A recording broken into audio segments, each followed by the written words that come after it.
For none is acceptable before God save the meek and lowly in heart. The rigorous requirements of Christian discipleship cannot be met without the tutoring which is facilitated by meekness. Take my yoke upon you and learn of me, for I am meek and lowly. Jesus the carpenter undoubtedly had personal experience making many yokes with Joseph, and thus the Savior gave us that marvelous metaphor out of his own experience.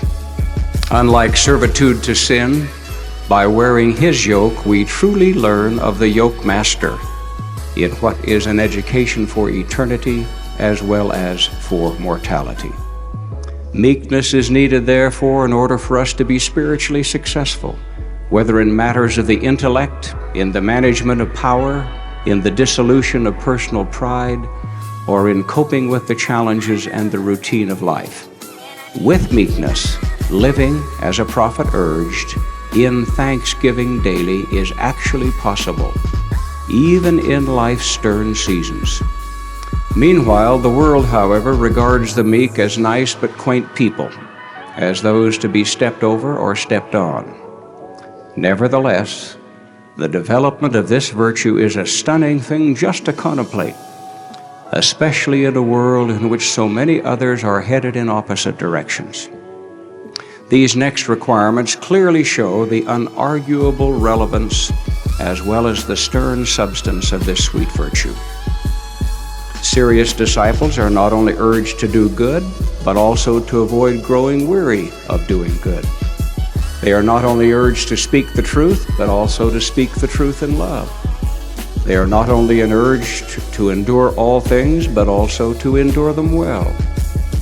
They are not only urged to be devoted to God's cause, but also to be prepared to sacrifice all things, giving, if necessary, the last full measure of devotion.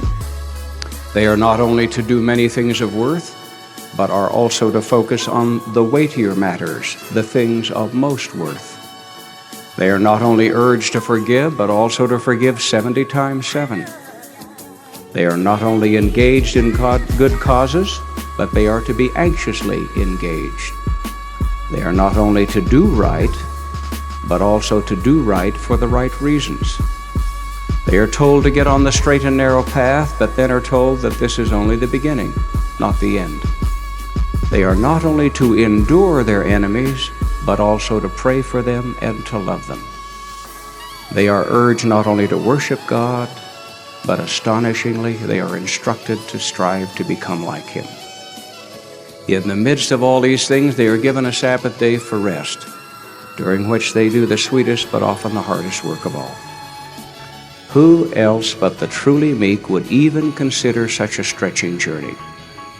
The preceding enumeration is certainly a verification of the crucial role of meekness and the role it plays in the lives of serious disciples. Thus, if we would really learn of the Savior, it will be by taking the yoke of such experiences upon us. This is a high yield, but a very severe form of learning. However, there is no other way. Moreover, when so yoked, we may then get much more learning than we bargained for. Furthermore, to be spiritually successful, Jesus' yoke cannot be removed partway down life's furrow. Even after a good showing up to that point, we are to endure well to the end. Did Paul not speak knowingly of the fellowship of Christ's sufferings?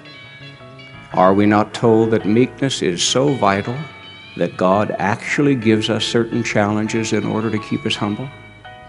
Did not Peter write regarding how Christians should expect to become familiar with fiery trials?